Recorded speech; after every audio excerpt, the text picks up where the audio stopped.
Okay, anonymous question. This is inner healing prayer, and that's in quotes, inner healing prayer, as a form of trauma relief biblical? This practice involves a prayer leader asking the patient to picture vivid images and hear direct statements from Jesus. Thanks.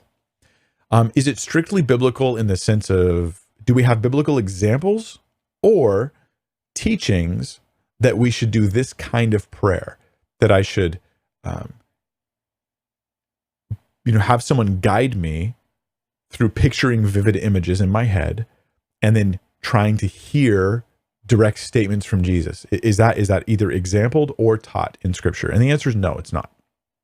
I don't know of anywhere in Scripture where this is taught. So where did it come from? I think what happens, and this is a lot of deliverance type ministries do this. Well, they do one of two things, but one of the things that they do is they're trying to come up with formulas for how to bring people deliverance. And so one day someone tries this. They're like, I'll try this. Hey, I want you to picture this scene in your head. And I want you to imagine, what would Jesus be telling you right now? And the person says something really profound or really nice. Maybe it came from Jesus. Maybe it didn't, but it really helped. So they go, that really helped. Let's try that again.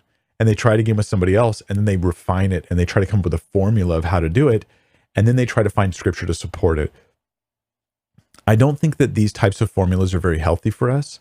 I think that they can help in individual situations, but these people will only gather the situations where it helps, and they will ignore the situations where it doesn't. And then they will pass over the times where you gave somebody this weird impression that they could just close their eyes, imagine a stream, and hear from Jesus. And 5 years later, they think they're hearing from Jesus, but it's just whatever ideas that they have that they think are good. This can be dangerous, this kind of thing. So I don't think it's biblical. I think it's potentially problematic. And therefore, I would never make a routine out of it. Not that I would tell someone you can never do this. But do you even, here's an example of why this might be reckless. Do you have anything in place to confirm whether you're hearing from Jesus or if you're just saying things to yourself that you think Jesus might say? An example is Bill Johnson, okay, from Bethel. He tells a story how he had a group of his leaders together. He wanted to create revival and the sense of God speaking to people in his church.